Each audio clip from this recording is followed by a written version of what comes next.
Alright, it is time for the American Grand Prix observations. This one gets the American Grand Prix. Miami was Miami. You probably want the tag of Miami on that. And Vegas, well, that one speaks for itself. You're gonna want it to be known as the Las Vegas Grand Prix, not the American Grand Prix. So, you lose some prestige there. But anyway, such is the way of things. So, it's the American Grand Prix observations. The working title is R.I.P. Dietrick Mateschitz, 6 laps from a victory, and brilliant drives. Because there was a lot of brilliant drives all over the gaff this weekend now.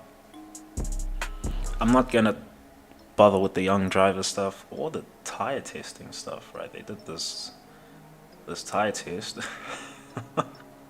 My working thoughts right now as far as what they're trying to do with tire development going forward is that it's just irresponsible to get rid of tire blankets. That something nasty will happen on account of that, but it's better I just talk less and just watch and see what happens. Gonna jump off the video with, well, letting anyone who doesn't know just know that Niels Wittich, is now the sole race director of Formula 1. Eduardo Freitas, I believe, was the other guy. Ben Sulayem, he could not find a third that he trusted, and there was too much heat around Massey for him to put Massey back in the role. I'm dead certain now because he's now shifted to just having one sole race director. I'm dead certain now he definitely wanted Massey back in. And those reports of Massey potentially getting the role back, those were feelers. All right, Massey, he had legitimately not been contacted, but they had to put feelers out and just, oh well, at least Ben 10 is listening. For some reason, he couldn't find a third race director that he trusted to have his Alien X, right, his Triforce. He couldn't find it. He couldn't find one for whatever reason. So this is what we got. Eduardo Freitas and Niels Wittich, they've had their auditions and he has selected Niels Wittich. Now I will expect to see some consistency in rulings. I mean, Wittich, he's going to be held to a high standard anyway, right? There's going to be so much scrutiny around any decisions that the race director makes after Massey's peak stupidness. He's going to be under scrutiny. I suppose he's built for it anyway, because he's been telling drivers off and holding them to very strict standards every time he's been the race director. But anyway, the search is over. Ooh, we got a new race director. Alright, so one major talking point, at least going into qualifying, was that it was very difficult to control tire temps, especially with the track conditions, it just being so windy, right? It was very difficult to control tire temps, especially on the soft tires, for even one lap, right? The soft compound was collapsing straight towards the end of the lap. Everyone in the top 10 is very fortunate. Well, let me not say everyone, because not everyone would have run the soft tires, but the top 6, right? The top 6 teams are very fortunate that the old tire rules are out of the books. They no longer apply, because if they had to start this race on the soft tire, oh, that would have been painful.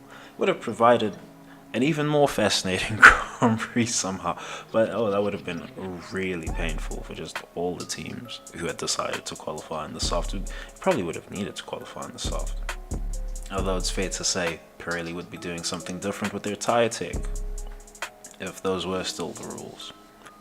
We heard Maximilian just complaining about the windy conditions, gusty conditions all weekend. All weekend. Goodness me. I could swear he was in a tornado or something at some point. So yeah, Maximilian, he was very clear on making us know, letting us know that it's very windy out here and the cars don't like the wind. So that was the real story of the weekend. Funny enough, it's just after I've said these cars don't slide around all that much. Well, add some strong winds and they might. Add some strong winds. Although still, the steering wheels do not do what the steering wheels of yore used to do. Right? Especially in the bad cars. I mean, it was wild. We were on board with the Alfa Romeo for for his whose tires were it? Bottas. For Bottas's tires wearing out. The soft tires wearing out at the end of the quali sim. And I mean, yeah, the car's getting squirrely. It's windy. The tires are dead after a lap. But there's still so few corrections happening on the steering wheel. So it's just not. It's nowhere near like what it used to be. And how these cars deliver performance is really just all about efficiency. And the Red Bull still reaches peak efficiency even with a supposed tornado, right, encircling Maximilian Verstappen. Anyway.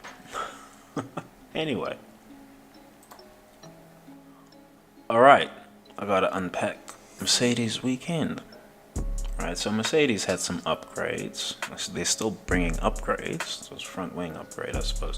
But they are still bringing upgrades, which is most fascinating. Now, they are major on account of problems that they seek to solve, but they're not actually major in terms of how they are implemented on the cars. New wing. Now, of course, there's some chatter that Mercedes' new front wing might be illegal for 2023. It will be outlawed for 2023. I'd say that. Yeah, I would say that's pretty likely. It looks illegal, to be frank with you. It doesn't look like it's to the spirit of the regulations, just like Tracing Martin's the armchair rear wing that they use at high downforce circuits. Just like that rear wing, it doesn't look like it's in the spirit of the regulations, because they're not supposed to have any uprights on their front wings, right? Now they're allowed some, well, what do we call those, some pylons? They are allowed some pylons, which is what Mercedes are taking advantage of with the way they've designed this front wing. But yeah, it's definitely not to the spirit of the regulations. I suppose the Mercedes have been on the cutting edge of whatever they're doing for as long as they've been doing it. So yeah, they've always been on the very edge of the rules like this. Although this front wing, they would have made it in tandem with communications with the FIA. They probably would have had Braun going over the wing saying, "Is it legal?" Yeah, look at the design there on the PC screen. Is that legal? Are those bits there legal? And he probably okayed it.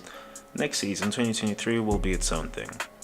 And I mean, Merck will probably be pushed back to square one if that front wing is made legal for 2023.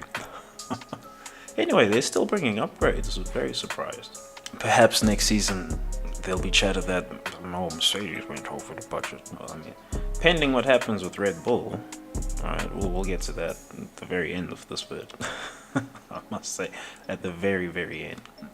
Another technical note, I suppose, around Mercedes. So Lewis Hamilton, he says that the 10% eco-fuel for this season has dimmed down the Merc engine performance. Now, of course, the 10% eco-fuel has had an impact on all the teams. Some might have gotten better with it. I suppose Honda, Red Bull powertrains. It's Honda, but it's not Honda anymore. Alright, so the Red Bull powertrains engine has probably benefited from the 10% eco-fuel, and Honda most likely designed an engine with the 10% eco-fuel in mind. Alright, now Mercedes, they didn't do that because they had best products on the grid. They didn't have to do that. But yeah, this 10% eco-fuel thing, it's supposedly dimmed down the Merc engine some octaves. I suppose, how much horsepower might that be worth? 12, 14, somewhere in that range, pending the engine. Perhaps Red Bull only lost 4 horsepower with the eco-fuel switch. Who knows? Alright, who knows? But this eco-fuel thing, right, Merck should have simply designed for it, but I suppose they're gonna talk about budgets if I bring that up. So we'll let that one slide for now. So Sir Lewis Hamilton, at the back end of the season, since the summer break, has outqualified George Russell 5-0. Now, how has he done that? Okay. Well, just on account of being he's Sir Lewis Hamilton, right? But likewise, we're visiting a lot of his favorite circuits right now. Right? Even just before the summer break, we were at Hungary. All right, of course, George Russell qualified him there, but we were at Hungary. So Lewis Hamilton, that's one of his favorites. We've been Suzuka, we've been Spa, we've now been Circuit of the Americas. These are all Sir Lewis Hamilton favorites.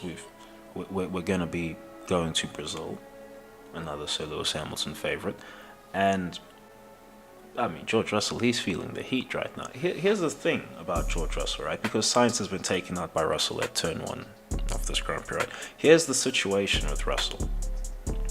He is still ahead of Sir Lewis Hamilton in the driver's standings. So he, in his head, is now having a championship scrap with Sir Lewis Hamilton. He doesn't want to finish behind him. I mean, after all this luck that fell his way early in the season, and at some point people were saying it's going to be insurmountable for Sir Lewis Hamilton. Well, here's Sir Lewis Hamilton. We're at the back of the season. A lot of his favorites are popping up, and he's pulling out Silverstone levels at some of these Grand Prix. Right? He's pulling out Silverstone levels of performance. Right? This is another reason that I was actually disappointed I didn't get to see George race at Silverstone. Right? Because now I don't know what his maximum of maximum gears looks like. I just don't know. And perhaps he himself doesn't know. Another problem for him. Perhaps he himself doesn't know. Right? And right now he's on edge. He's looking for any sort of gains on the circuit, on track. And to be clear, Sainz has moved recklessly at this. He's absolutely moved recklessly. Right? There's no two ways about it. He's attempted a switchback at turn 1 of lap 1. Excuse me. How many cars do you think are behind you? What exactly do you think they're going to be doing? But at the same time, George, he is essentially out of control at that point, because he's tried to brake so late to get an edge on Sir Lewis Hamilton, just to try get ahead in the championship, just to try stay ahead in the championship, not even get ahead, just stay ahead. Right? And well, it's ended badly. It's ended badly for him, and he's having a very. I mean, I said that he would probably regain form as soon as we had another dry race, and he looked set to actually do so until he had this incident with Sainz, and that was the whole race. Turned upside down. Now, supposedly he had some damage from the car. It doesn't really matter in the grand scheme of things. Because you should never have even damaged the car. You should never have put the car in a position to be damaged. But oh well. Live and let learn.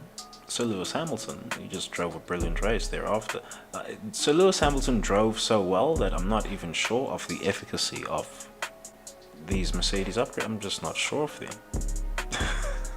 Are they that good, or is that just Sir Lewis Hamilton at Circuit of the Americas? Because Button, he made the point during free practice that he wished that he could drive Circuit of the Americas the way Sir Lewis Hamilton does. He wishes, just his car placement, his application of the throttle, just everything. He wishes he could just drive the circuit the way Sir Lewis Hamilton does. And Sir Lewis Hamilton, I don't know if he had words with Button, and Button said, hey, don't make me look bad on Sunday. Because he drove the wheels off this car for Sunday. And I mean, yeah, Maximilian, he's had this situation in the pits. Of course, he's had this situation in the pits. So this race was never actually on, right? If we're being real about it, the race was never actually on. But what's happened has happened. And and Maximilian, he actually had to drive the wheels off his own car in order to secure the win. That was no easy victory by any stretch.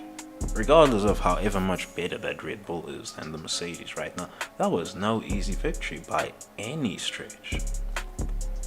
And that's just a credit to how good Sir Lewis Hamilton is. I mean, even he pits early for his final set of tires and it went on the hards. And I suppose Mercedes had to go on the hards. Someone might say, oh, they should have gone on the mediums or something. Red Bull went on the mediums. They pitted one lap later. Now, the Mercedes is not the Red Bull, right? The Mercedes chews up. I'm pretty sure the Mercedes went through its tires a lot quicker because of the circuit conditions, what they were, with it being gusty and lots of sliding occurring, lots of slip angle on the tires. And that Mercedes chewed through its tires. We put on hard tires. Maximilian went one lap later and put on mediums. Maximilian himself would undoubtedly say his tires were worn out too, but so Lewis Hamilton's tires at the back end of that Grand Prix, what lap was that? Lap 53? Yeah, lap 53. His tires completely gave up. I'm going through that slow complex of corners. Completely gave up. You know, you could actually see it on the TV. And he just started slipping back thereafter. And it was immediate, right? I'm not sure if he hit a cliff or something. His rear tires might have hit a cliff because he started fishtailing out of any slow corner at that point. After lap 53, he was fishtailing out of every slow corner. He could not get any traction down. That's again just a testament to how hard he was driving the car. Because he broke his hard tires, which were just one lap older than Maximilian's mediums. Putting that spectacle finish together. And then of course there was a track limits thing, right? Everyone, it was going off about the track limits towards the end. It's a spicy drama to add, I suppose, to the closing stages of a Grand Prix, but there's a place for it. It's not particularly F1, right? I think if it's gonna happen, probably shouldn't be drivers chirping on the radio saying, oh look, he went off circuit at turn 20. Oh look, he went off circuit at turn 9. Probably shouldn't be doing that. But it was fun. That was fun TV. And yeah, it was really just 6 laps shy of a win. I suppose we'll have to see what happens at Brazil. I'm not expecting Mexico to go well for any team that is not Red Bull.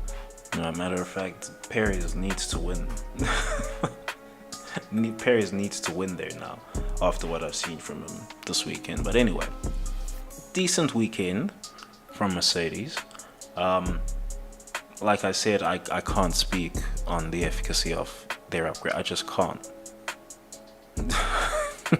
I really just can't, because George finished where he finished 5th. It was going to be 6th if Sainz stayed in the race. Should George have gotten a bigger penalty? No. I'm actually surprised he was given a penalty, because it's lap 1, turn 1, and Sainz moved Buki.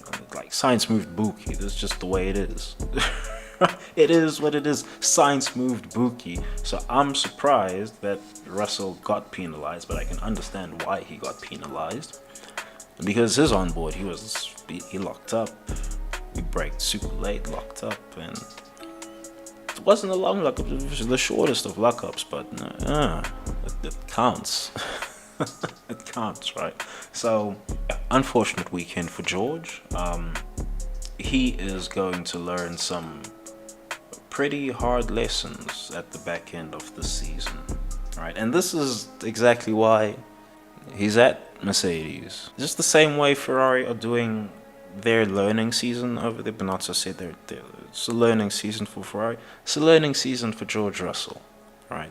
Now he's gotten the highlights, he's gotten the plaudits through the early part of the season, and like I said in a previous observations, the season is long, the season is grueling, and now at the business end where you have to seal the deal, this is where you're gonna find out why that guy over there he makes the big bucks that he does, right? Now you're gonna find out, and quite frankly, I'll be impressed again, same way I was last season, if Sir Lewis Hamilton actually gets himself ahead of George Russell in the championship, I will be very impressed, because it did not look likely after Zandvoort. It didn't look likely at all. But yeah, Sir Lewis Hamilton, he's got more gears than a truck in there, undoubtedly. So he's showing George a different gear. He's asking him a real-time question: can you keep up with this gear? Right, and George, he needs that for his development. He needs to learn that there's levels to these things. Right, you gotta learn, boy. And you got the best mentor there. You gonna learn. Look at how Maximilian learned. He wasn't even in the same team. And look at the type of form that he's in. Alright, so George, you best learn. Alright, now's the time. And there's gonna be some very hard lessons to learn back end of the season. Oh yeah. Anyway. Rest in peace, Dietrick Mateschitz. Regardless of whatever's happened in the past year and a bit, let's take a moment to appreciate what Dietrich has actually added to the sport. Alright, let's just take a moment to do that. Because a lot of people's favorites, they wouldn't be here without Dietrich's very deep pockets, right? You wouldn't have the Sebastian Vettel. Yeah, well, you might, right? He might have still gotten through. But he probably would not have had the lore behind him that he has now had on account of having been with Red Bull. He wouldn't have that Vettel. Well, he wouldn't have this Vettel, I should say. That Vettel, who knows what that Vettel would be. But he wouldn't have this Vettel. You wouldn't have Kimi Räikkönen, believe it or not, because the only reason Kimi Räikkönen got his break into F1 was because he joined Sauber. Sauber had their sponsorship deal with Red Bull, and Kimi fit the profile for a Red Bull flavored hire, and Red Bull undoubtedly footed a lot of the bill for his salary. Alright, so you wouldn't have Kimi, you wouldn't have Sainz, you wouldn't have Gasly, Ricciardo, you wouldn't even have Buemi and Wake right now. There's a lot of drivers that owe a whole lot to Dietrich Mateschitz. So is it the time to be saying this or that about Dietrich? Probably not, right? I mean, we would probably have one team less without Dietrich, right? Another thing, there probably wouldn't be 20 cars on the grid. Well, there wouldn't be 2 Red Bull cars, and the AlphaTauri would not be gaslighting people into believing some drivers are better than they are, like Gasly, for instance. It wouldn't be doing that. Alright, but on account of Dietrich and all of this, suddenly people who would never have developed the type of law that they've now developed, they've got all this law. Albon would not be on the F1 grid. Not a chance. Not a chance. So there's too many drivers that owe a huge thanks to Dietrich Mateschitz. There's too many people that owe a huge thanks to Dietrich Mateschitz. Alright, so rest in peace, Dietrich. He did a whole lot for F1. I mean, I'm just talking about the drivers, right? Never mind all the type of funding that was let loose in the background in order to make a whole lot of things real, just the whole passion project real. For what reason? No, just because he likes racing. Alright, so rest in peace, Dietrich. Yeah, let's get into it. So the Orange Army, they seemingly don't travel outside of Europe. I saw 2 orange shirts, just 2. Yeah, but they seemingly don't travel outside Europe. I suppose that might change in a few years as people, get their travel plans all in alignment. I know the Dutch are gonna do this. They're crazy like this, and they've got the cash flow for it. And they've definitely got the cash flow for it. I mean, Maximilian, he was on this top 50 most marketable athletes list just on account of the type of money that people spend on the merchandise around him, even though he's got the lowest brand value on the whole list. by 5 or more points, quite frankly. And so yeah, I expect the Orange Army to travel to the USA in the coming seasons, and well, we'll see if any mad things happen. I don't expect mad things to happen. There's a lot of Red Bull Racing fans in the States. Kind of disappointed to see that, but it's whatever. It's whatever. I suppose it would be a section of the USA fan base who are perhaps not too privy of what exactly the whole kerfuffle about the 2021 finale was. Likewise, a few kerfuffles through the season itself. But anyway, that's not what we're here for today. At least if they were in the orange, I would have understood. But it is what it is. Getting into the weekend, I mean, Red Bull, of course, they had the strongest package. Well, especially for the race, they had the strongest package. Did they have the strongest package in qualifying? I'm going to say yes. They did have the strongest package in qualifying, and I'm going to say Sainz has probably found himself a lap where the wind died down at just the right moments for him. Alright, so it was in the hands of the gods at that point. So, Red Bull Racing, they've got the most winningest car right now. Of course, there's more Grand Prix than before, so for Schumacher to win 13 Grand Prix with the Ferrari when there were only 16 or 17 races on the calendar, that is more valuable. But at the same time, the season's not even finished yet. Alright, Maximilian might win all the remaining Grand Prix. I don't know what the number's gonna look like then, but he might win all the remaining Grand Prix.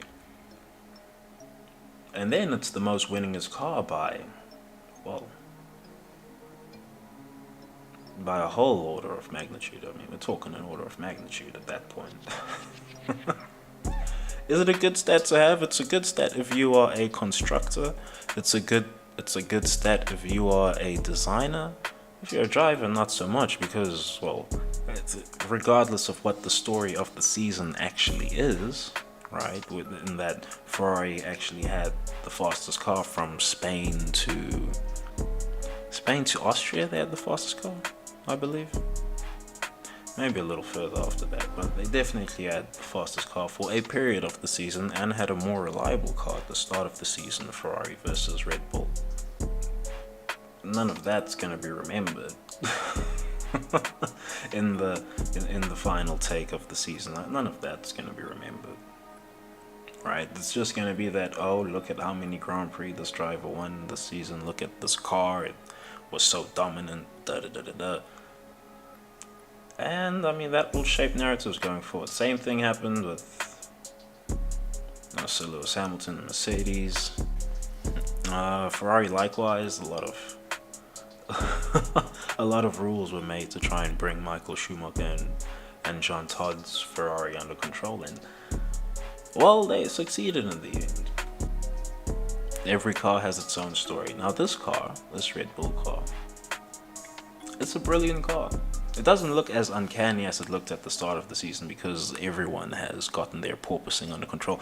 But when they were the only car which was able to just glide over the circuit and not porpoise, that was uncanny. That was wild footage. That was wild footage, just relative to what all the other cars were doing. Never seen anything like that. Just such an aesthetic difference in how the cars present themselves, right? I suppose next season, because they're expecting the porpoising to actually get worse somehow, we'll see what tech they free up to solve that issue, but they're expecting the porpoising to get worse, so we'll see if any cars look as uncanny relative to the others at the start of next season. And I suppose it would be interesting just for me to see if that actually correlates into a Constructors' Championship for that car. But anyway, so Perez, he picks up some front wing damage, having a tussle with Bottas at the start of the Grand Prix. And he ran that wing to the end.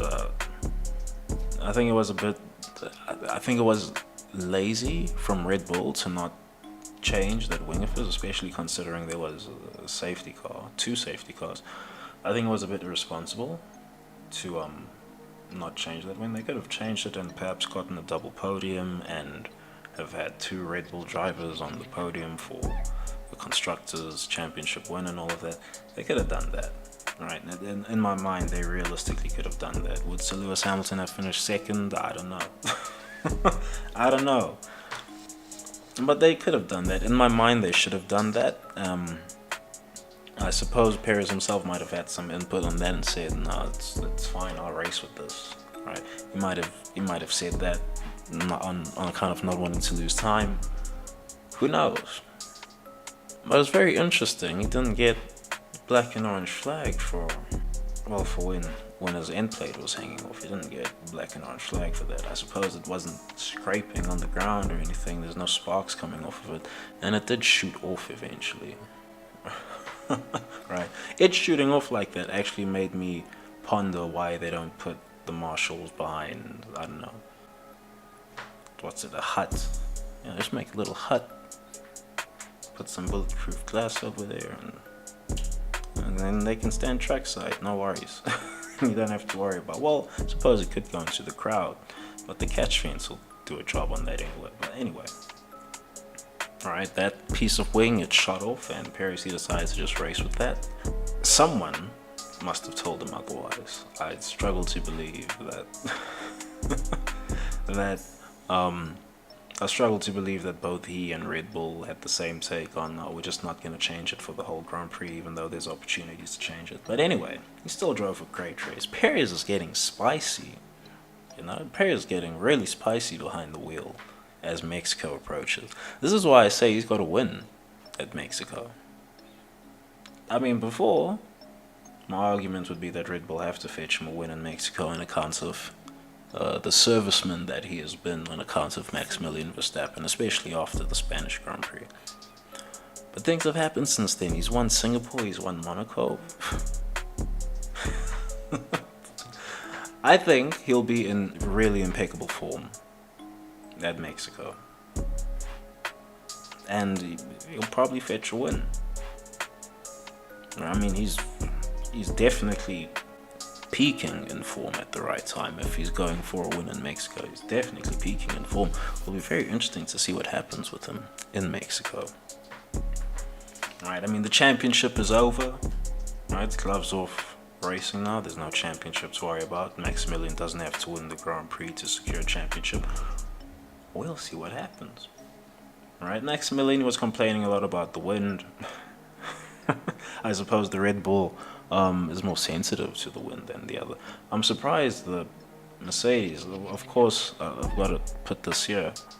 Alright, we only hear what the actual TV director wants us to hear.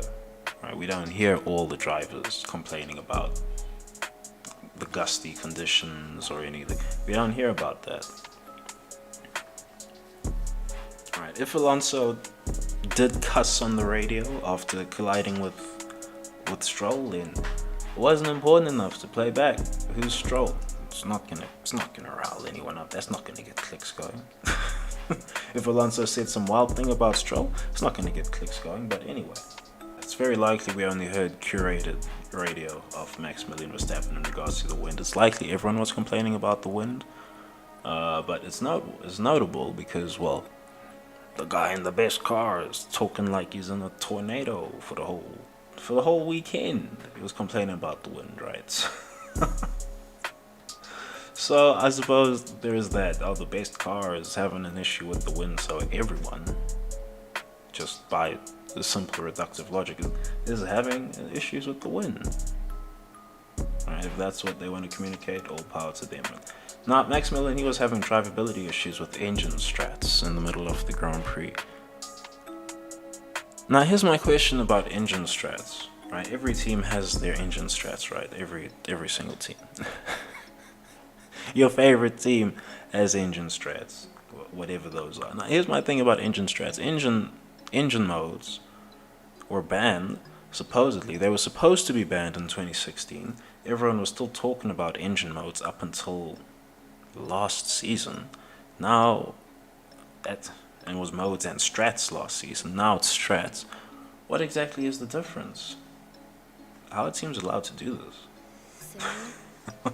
Maximilian, he was having drivability issues. I'm gonna assume the power was not being put down how he wanted to. Either it was spiking too heavily or just not producing enough torque, who knows. But he was having drivability issues on account of an engine strat change. Now, everyone has their engine strats, like I said. Why are these still a thing? Why is this still in the radio chatter? I thought engine modes were supposed to be banned years ago. I thought, because every season I hear this chatter that they're banning engine mode, so there's no qualifying mode or what have you, and then there's engine strat still. But anyway, we can assume it relates to what fuel usage, fuel flow, something like this. But anyway, right? Maximilian, he had a very slow pit. It actually set up the whole finale for this Grand Prix. His left front tire just was not tightening correctly. Very interesting that Red Bull have trained their mechanics to simply move slowly and calmly if if such an issue arises. Very interesting that I didn't expect that. I was expecting a more frantic, just more frantic action when it became apparent that something's not happening correctly over here. But oh well, I suppose it works. I suppose it works if you want to be able to identify the problem at the same time. Try the gun twice. Okay, this gun has failed twice. I don't need to bother going for a hat trick. We switch guns now. Right, but anyway, that set up the whole finale. And Maximilian, he had to drive the wheels off his own car in order to actually secure the win. I'm pretty sure he was driving with Dietrick Mateschitz in mind, because he would not have any of this opportunity without a Dietrick Mateschitz around, right? He wouldn't have any of it. He might have had an opportunity, but not this one, right? So Maximilian, he drove the wheels off this car of his. And he was driving. Was he driving the wheels off it before? I'm gonna say he was, because Sir Lewis Hamilton, he was keeping him very honest all Grand Prix, right? Very honest, and he kept him especially honest at the very end of the Grand Prix, at the very end of this track limit situation. Goodness me! But yeah, I was just impressed all around. Right, that was just really good driving standards in general all across this weekend. Maximilian had his overtakes on Leclerc, and Leclerc's done the switchback. And you see, look at how much track space was required to do that switchback for Leclerc. Right, look at that. Sainz is doing that on lap 1. The whole field concertinaing up behind. It's not gonna happen. Right, it's just not gonna happen. But anyway, congrats to Red Bull, Constructors Champions. Right, that's the first Constructors Championship since 2013. Amazingly, Ferrari have not picked up a Constructors Championship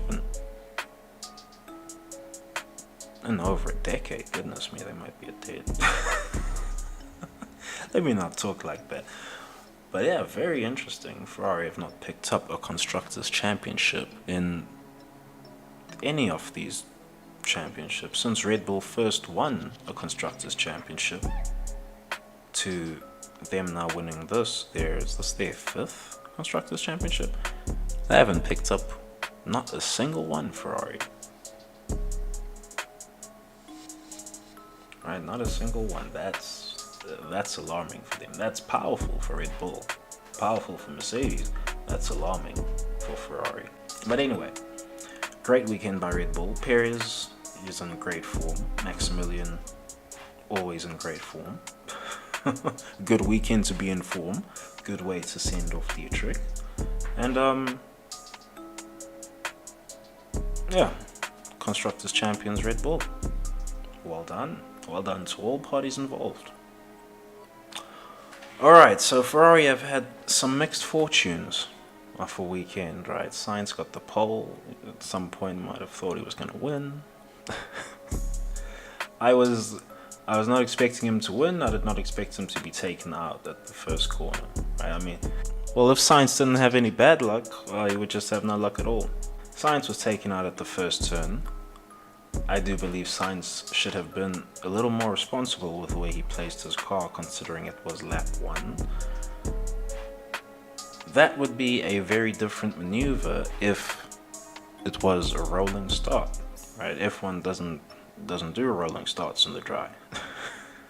So this would be a very different situation if for instance from a rolling start Maximilian got a better jump on Sainz and he was right up on the back of him. Right, that would be a different thing. That's not what happened here. Standing start, there's a small army of thoroughbred machines behind you, all fighting for some track space. Sainz has to recognize here that you can't really be so adventurous with where you place the car at turn 1. You just can't. If you do that, then okay, you're flipping that coin. You're flipping that coin on your own. If it lands tails and you called heads, well, you have no one else to blame but yourself. Yeah, Russell got the penalty. But what does that change? You're out of the Grand Prix. You qualified pole. Yeah, you perhaps would have lost the position after turn 1, but you would still be in the race. And you might have a shot of actually securing a win. Right now, none of that has gotten to happen. Let's say everything happened the same way, except Sainz was still in the Grand Prix. Well, you probably would have had either Sainz and Leclerc for Maximilian to have to fight through, or if you're Sainz, you would have had a Leclerc and a Sir Lewis Hamilton for Maximilian to fight through before he could get to you in the lead. Right, so you always got to have the long game in mind. Right, you qualified pole. Don't get too angsty about losing the lead into turn 1. Right, and play the long game. But oh well, Sainz didn't do that. He's been taken out. I mean, something was going to happen with how booky he was. Booky. I have to describe it as booky. I can't. I'm not going to pick out another word. He was booky. Moved incredibly booky at turn 1. Right? Couldn't believe he was actually thinking in his head that all of this maneuvering would just be alright with 18 angry Formula 1 cars behind. I just can't believe that. Just can't believe that. So, that was his Grand Prix done. He's been retired because the contact has caused the water leak in the engine. And the same the video games, they can't fix that in 30 seconds. So, so that was him out, and it looked like a really uphill Grand Prix for Ferrari from that point on. Bottas spins. It's a very fortunate safety car to bring Ferrari into contention with Leclerc. Right, that's a very fortunate safety car. There's all sorts of brushes I could paint the scenario with, but alright. Bottas spun. Leclerc is now brought back into contention. Alright. And how does Leclerc race from here? Well, Leclerc, he's another driver. So many drivers have just driven so well this Grand Prix, right? And that's why it's striking that George is not driven well. And George, he's off form anyway at this at this juncture of the season. He's wildly off form, right? But anyway, Leclerc, he was already driving a hot Grand Prix, right? Although his Grand Prix had stalled by the time he got behind the Aston Martins. Them chasing Martins, I'm gonna get to them. But his Grand Prix stalled when he got behind him, so this safety car that came out was most fortunate for Leclerc, brought him right back into contention. And yeah, Ferrari needed that. Leclerc, he noted that the Red Bull was incredibly fast down the straight. As we know, Red Bull have had their, is it an engine advantage or just an aero advantage? Alright, it's probably both, but they've had the straight line speed throughout the whole season. All right, and I suppose you would feel it more at Circuit of the Americas on account of there being 2 long straights. I mean, there's potential for a lot of upset people next season when we go back to the Shanghai Grand Prix in China, and well, that back straight on that circuit, ooh, I can't wait. I hope everyone has sorted out their power units by then, but whew, either way, I can't wait either just to see to see Red Bull drive away from the rest and for these optics to be on film, or for some good racing because everyone has sorted their shit out one way or the other. One way or the other. But yeah, Leclerc, he was aghast at just how fast the Red Bull was in a straight line. He couldn't believe it. He did accomplish his overtake on Perez eventually. Perez, of course, with the damage to his wing, his front wing. And Leclerc did, of course, have his switchback moment with Verstappen. Leclerc was just in great form. Right, he was just in great form this whole weekend. He probably could have qualified on pole. He had the penalties anyway, so it wasn't going to matter. And it's probably better for Ferrari that Sainz did qualify on pole, at least going forward for his mental, right? For Sainz's mental. It's probably better for Ferrari that he did legitimately get the pole, and it's not just on account of Leclerc having been shuffled back. With an engine penalty. Speaking of why that engine penalty occurred, right? Ferrari have brought an upgrade to their engine. Now, how do upgrades work? Because engines are homologated, and so homologation means that no one should be bringing upgrades. Well, you can put reliability upgrades on the car because for whatever reason. For whatever reason, that's in lockstep with the philosophical messaging of F1 of, well, we have to have reliable cars and all of that. So if you're putting on a reliability upgrade, of course you put an upgrade on the engine, it's going to be a better engine. Alright, so teams are allowed to do that. This is why Leclerc has had to serve this grid penalty, because Ferrari have upgraded their engine. Right, I believe they've done something new with their turbo. Anyway, that doesn't really matter. It doesn't really matter what they've done particularly, but they've done something new with their engine. So they got a better engine. They're hoping it's more reliable. They're hoping they've solved the reliability woes from earlier in the season. Well, from the middle of the season, I should say. And we shall see what exactly that produces for them. I expect Sainz to get the same package, well, this very next Grand Prix. and we'll see what happens with Ferrari. It's a learning season for Ferrari anyway. Sainz has license to move Buki at the start of the Grand Prix. Because it's a learning season for Ferrari. Right, it's a learning season. All you gotta do, lads, is go out there, learn the ropes, and don't worry about the result. Perhaps next season will be the title challenging season. Who knows?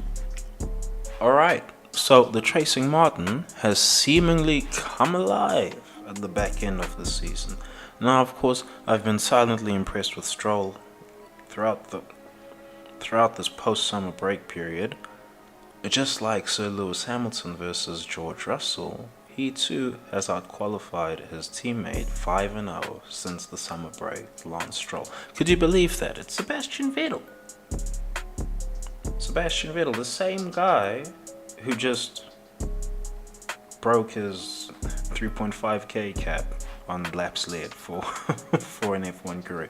He's now led over 3,000. He's now led over 3,500 laps. And still, he's not even the best guy on the grid. That's crazy. Alright, so Stroll, he's been pretty impressive, right, at the back end of the season. Of course, he's had this crash with Alonso. It happens, right? It happens. Like Brundle was saying on commentary, I'm surprised that accident doesn't happen more often. Right, that accident between Stroll and Alonso. That's an accident that we should be seeing a lot more often. Alonso's car, in my mind, has not flipped over. And done a whole backflip and done a Mark Webber situation at Valencia. This car hasn't done that because of ground effects, in my mind. In my mind, I could be completely incorrect on this, but when the cars had the flat bottom floor, right, that would have acted as a sail, especially at those speeds, and pulled the car vertical and up and over. Now that didn't happen. It looked like a situation where it definitely should have happened, and it didn't happen because, well, now they've got all this ground effects going on under the car. It's not formally ground effects. It's just Venturi tunnels gone. It's just some very adventurous Venturi tunnels. But yeah, they've got this this apparatus now under the car, and in my mind, that apparatus has pulled the car back down to the circuit and stopped a whole complete mazza of an accident. This accident should be happening a lot more often, but I'm surprised we only get one of these like once a decade or something. It's probably just a marker of the driving standards in general. But yeah, that's that incident. I'm disappointed that Stroll got taken out. He didn't get taken out. I mean, he's the one who made the mistake by moving over to cover Alonso as late as he did, right? He's the one who made it. But yeah, he's gotten taken out, and I'm a bit disappointed because I actually wanted to see how he finished this Grand Prix, Lance Stroll. I really wanted to see how he finished this Grand Prix. He was looking in vicious form again. He's been in vicious form all through the back of the season. But he was looking in vicious form. The Tracing Martin, the car itself, was looking in vicious form. Sebastian Vettel, oh my goodness.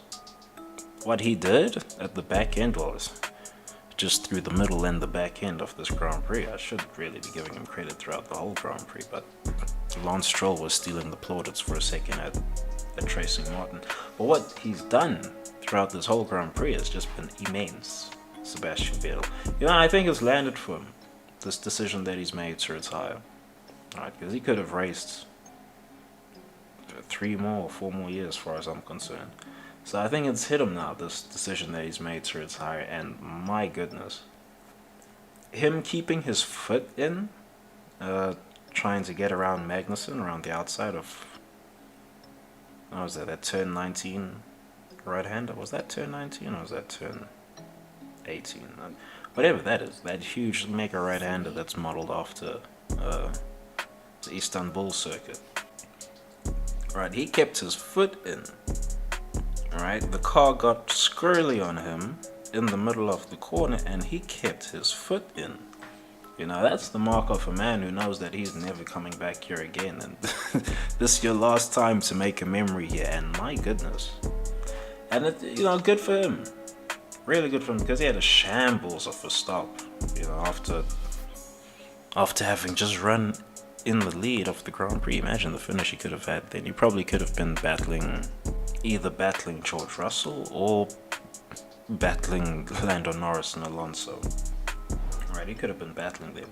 But yeah, he's had the finish that he's had off the back of a shambles of a pit stop after leading the Grand Prix. It happens. I mean, it happens. The team were kicking themselves. The team were definitely angrier with themselves than he was with them at that moment. Let me tell you that. So yeah, these things happen. And the car just seemingly come alive. I don't know if they stole some notes from Red Bull again or what have you. Anything could have happened. But yeah, all credit to Tracing Martin and their drivers. They've really come on form, come on song the back end of the season. Very impressed with them. Alright, I still have some question marks regarding the efficacy of the car, but I'm very impressed with them. There was this weird editing cut on the last lap when Vettel was overtaking, man. Very weird editing cut. It's even made it to the YouTube thing, so I guess that's just the director's goof. The director, the director at this Grand Prix is obviously goofed. I'm not sure if it's an American director or if it's FIA provided director, FOM provided director, probably FOM provided director. I believe it's like only Monaco and maybe one other circuit that has a national race director, a national TV director for the Grand Prix, right? But yeah, the director goofed. He put us onto the live feed instead of the delayed feed. I guess he got super excited with just what Vale was doing. I'm disappointed because I haven't gotten the whole film. Homeboy, you messed up. You messed up. Never do that again. Please. Much obliged. Anyway.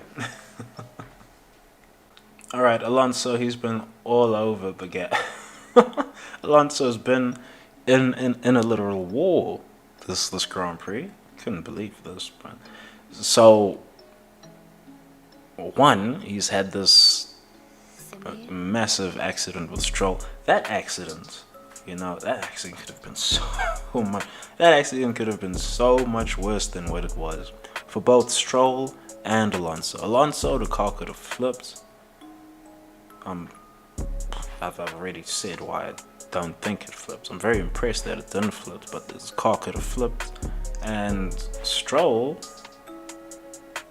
I mean, he could have been hit by another car. So,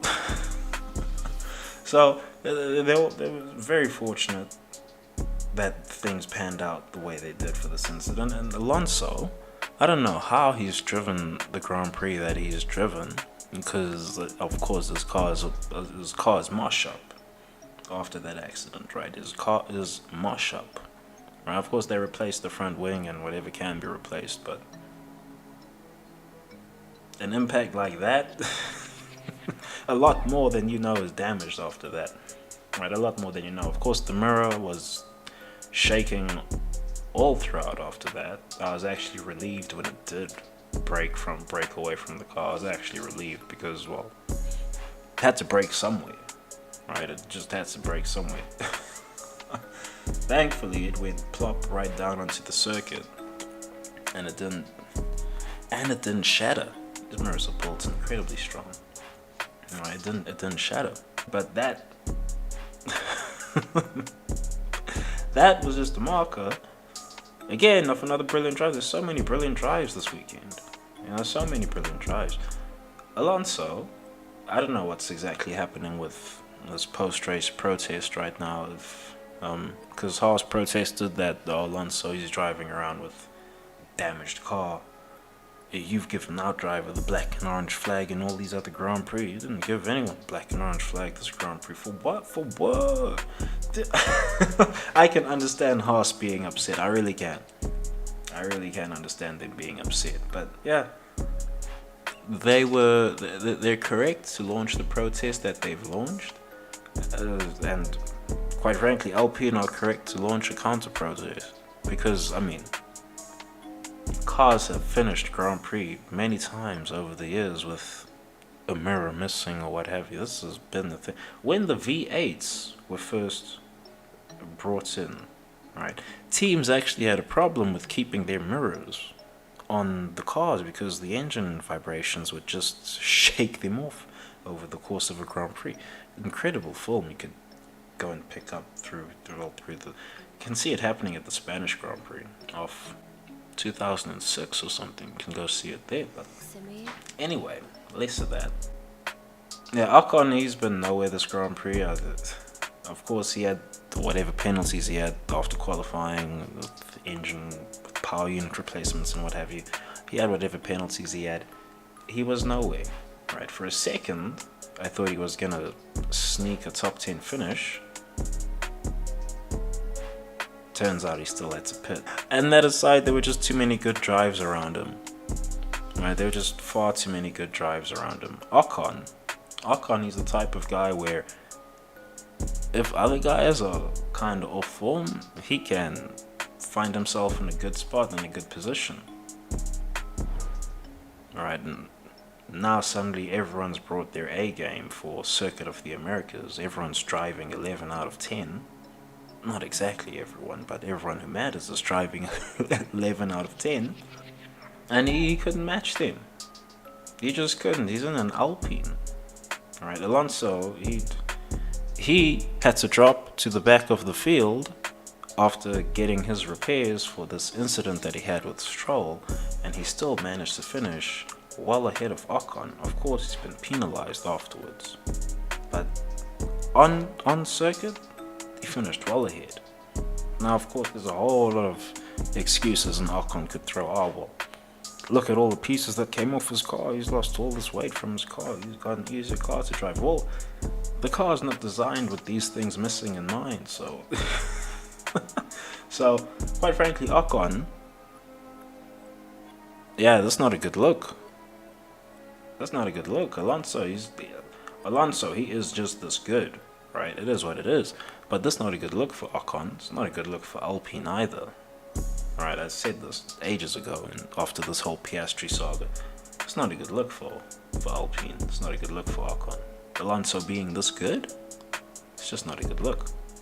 But I tell you what, if Alpine actually succeed in protesting Haas's protest of Alonso not being penalized for the Grand Prix and him being penalized post-race, if they actually succeed with this, I mean, I'm pretty sure Alonso said it in the news somewhere already, right? This could be game-changing for F1, because all of a sudden, this budget cap situation, everyone's going to protest Red Bull's protest, because Red Bull are protesting whatever punishment the FIA are throwing at them. All of a sudden, if this situation with Alpine and Haas goes through, if this goes through, oh, everyone's going to protest this Red Bull situation. Alright, they're going to protest Red Bull's protest of their punishment. All of a sudden, it's a whole metagame over there. Anyway.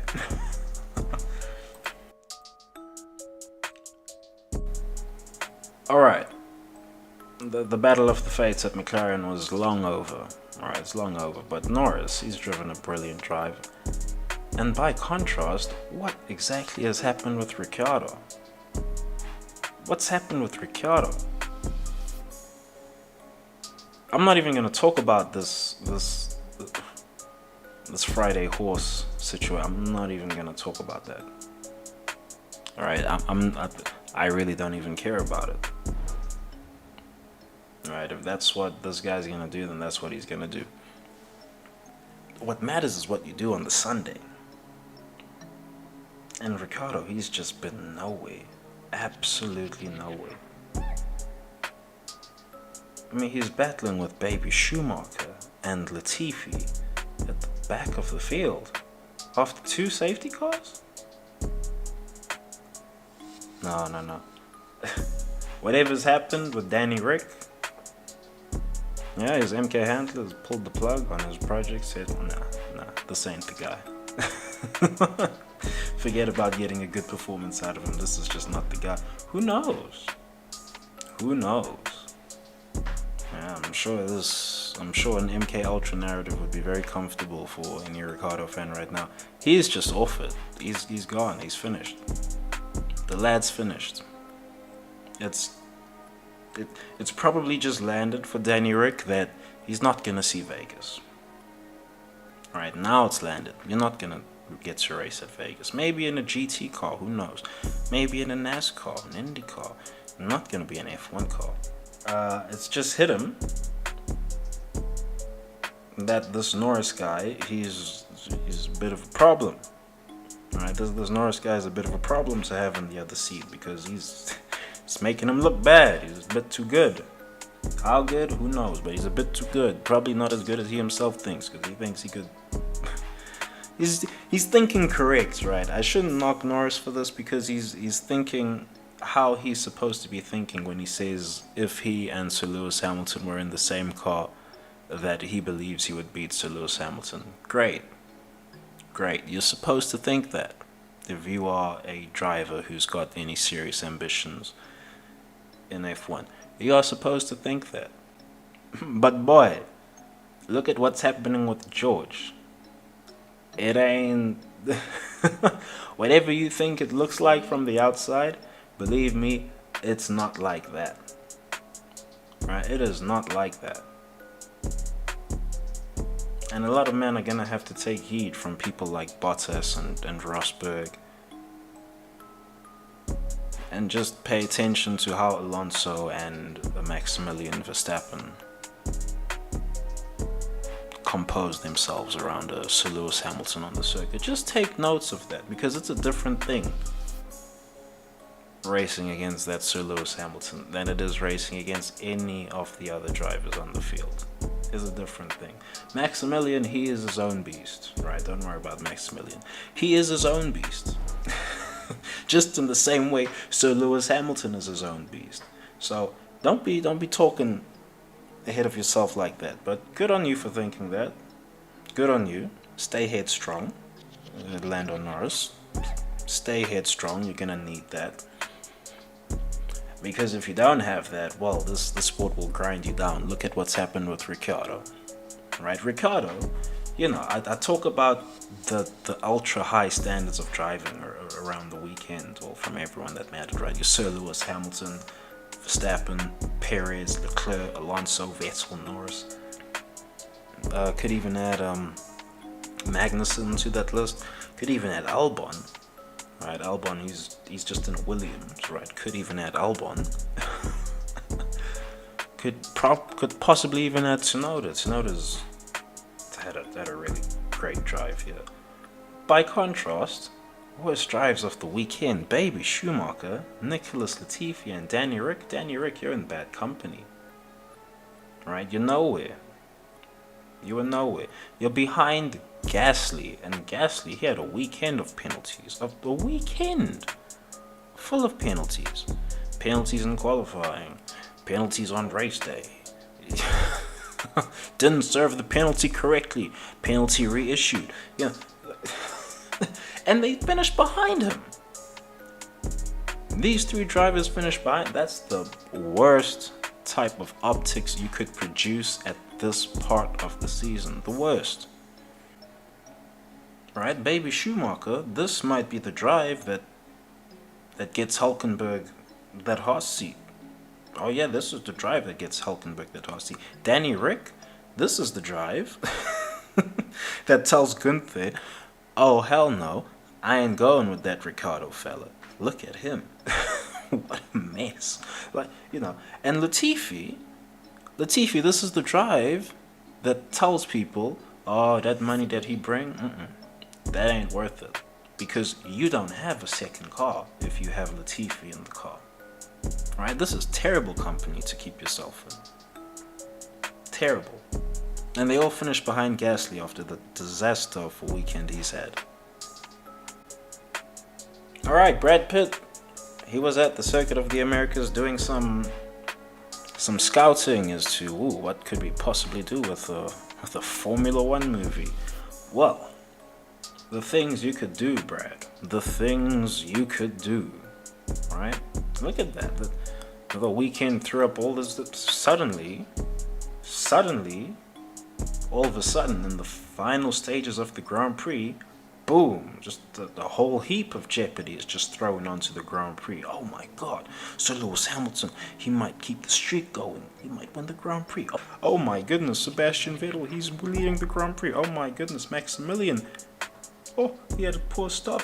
He's so far down. Is he going to get back up? Oh my goodness, Charlie Leclerc, is he going to fight off Maximilian and hold him? All this jeopardy off of one minor kerfuffle. Right? Pitt, the possibilities are endless, lad. Do your thing. I got great faith in this Brad Pitt and Sir Lewis Hamilton project. I got great faith in it. Right, we're gonna get another proper Formula One movie. What was the other one? Rush? Yeah, we're gonna get a proper F1 movie.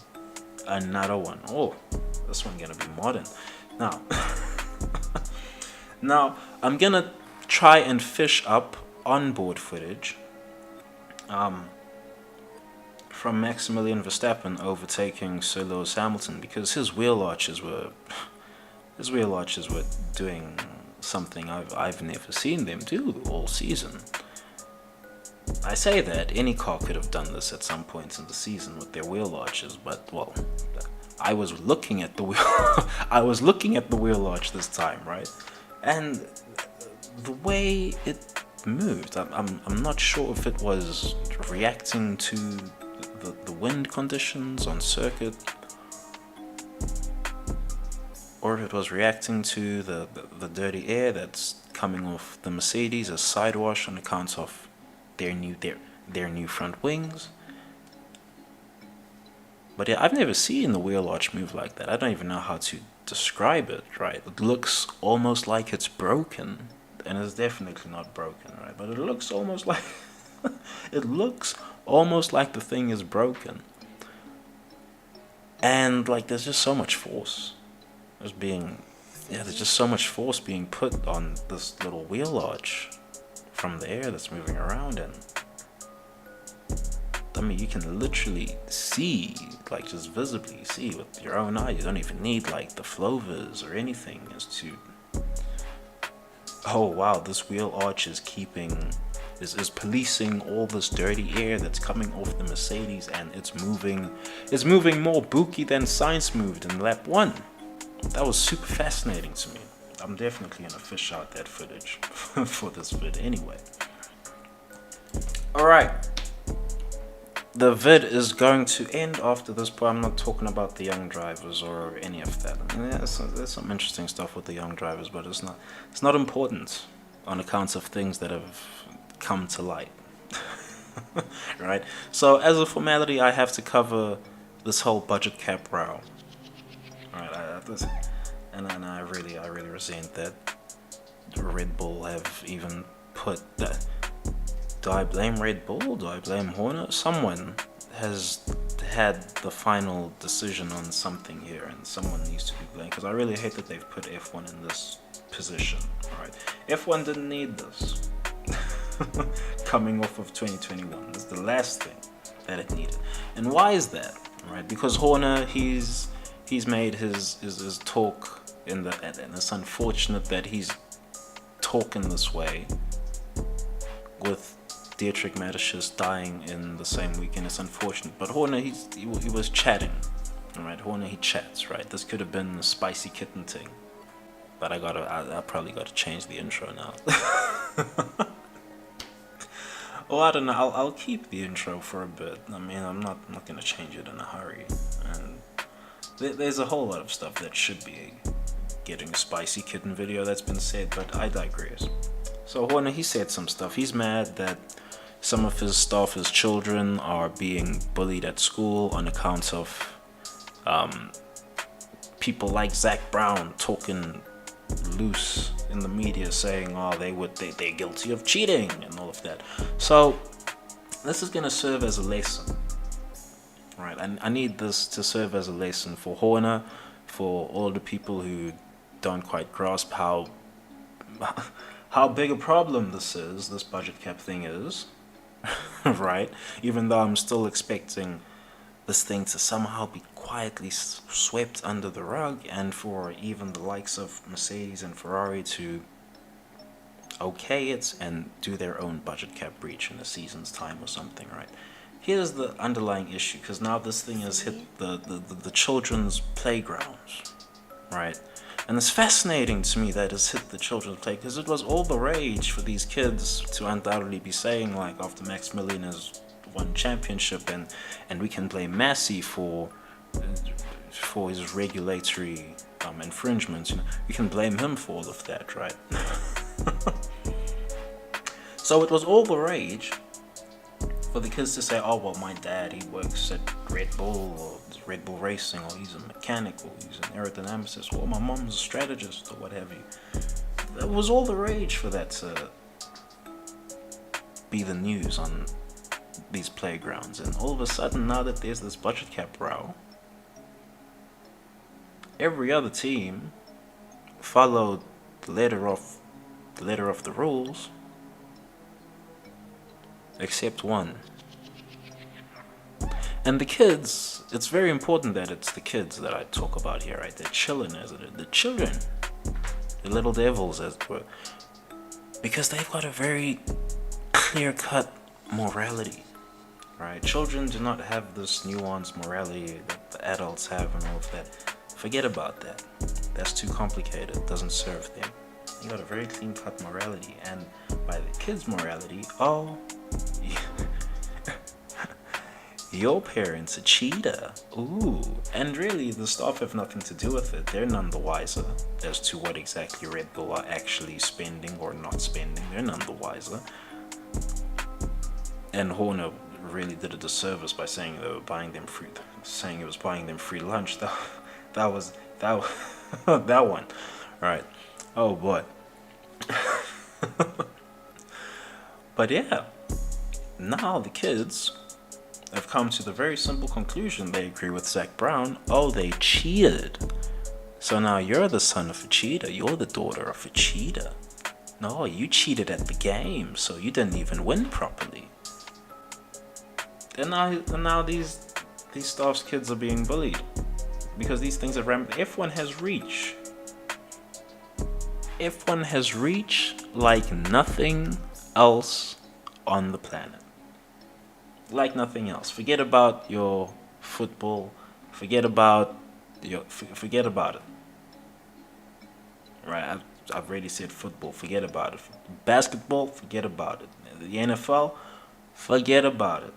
F1 outreaches all of these. Baseball. Forget about it. Right? F1 has greater reach than all of these. It's got so much reach that it's even playing out on school playgrounds. Alright? And this is where this budget cap thing is going to just metastasize in all sorts of wild and wacky ways, right? Because they've been over budget. We're never going to know by how much. And on a real level with you, it doesn't matter whether we know how much they're over budget by. It doesn't even matter whether we know what they spent the budget on, right? Because here's how it works, right? Here is the simple and clear-cut reason why probably they have to be disqualified from both the 2021 championship and the 2022 championship, right? Because some of that money has gone into the engine. It's gone into the power unit. And engines, the power unit, is under homologation. You're not supposed to be upgrading your engine unless it's a reliability upgrade. So whatever value you so want to play, right? Whatever value you want to play with, 400,000, 100,000, 2 million, 7 million, right? Any amount of money that has gone into developing an upgrade for a homologated engine is a problem, because that engine has to serve the next season. That's the same design of engine as they were running at the back end of last season, tweaked a little bit to handle the eco fuels.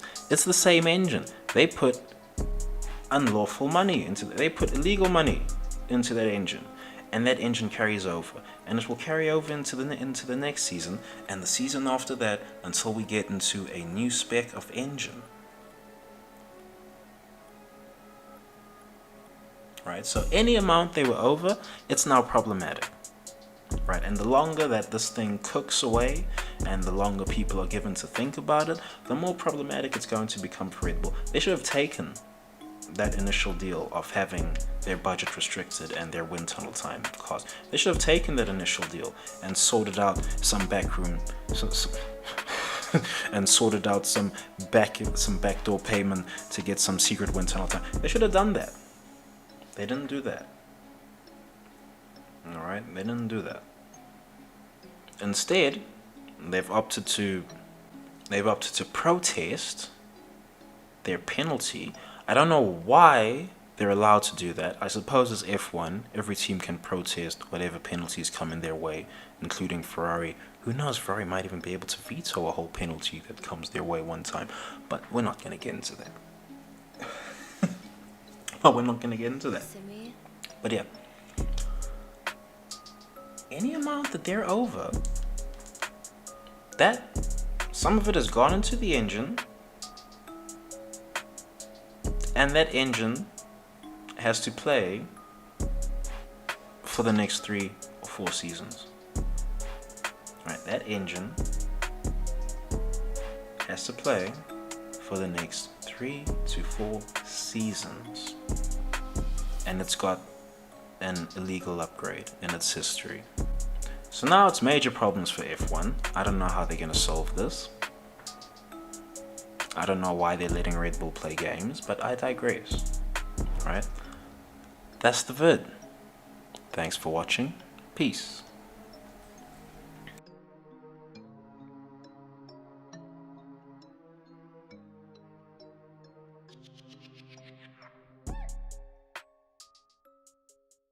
Hell breezy. Let me show you how to keep the dice rolling when you're doing that thing over there. Hey. Let's go! Cause I'm feeling like I'm running and I'm feeling like I gotta get away. Better know that I don't and I won't ever stop. Cause you know I gotta win every day. Go! See, you really wanna pop me. Go! Just know that you will never flop me. And I know that I gotta be a little cocky. Go! You ain't never gonna stop me. Every time I come a nigga gotta set it, then I gotta go, and then I gotta get it, then I gotta blow, and then I gotta shut it. Any little thing a nigga think that he be doing, cause it doesn't matter, cause I'm gonna dead it. Then I'm gonna murder everything and anything about it. Boom, about a bing. I gotta do a lot of things to make it clearer to a couple niggas that I always win, and then I gotta get it again and again and again. And I be doing it to death, and now I move a little foul. Nigga better call a rap, and everybody know my style. Niggas know that I'm the best when it comes to doing this, and I be banging on my chest, and I'm banging in the east, and I'm banging in the west, and I come to give you more, and I will never give you less. You will hear it in the street, or you can read it in the press. Do you really wanna know what's next? Let's go. See the way we on it, and we all up in the race, and you know we gotta go now try to keep up with the pace, and we struggling and hustling and set it and get it, and we always gotta do it, take it to another place.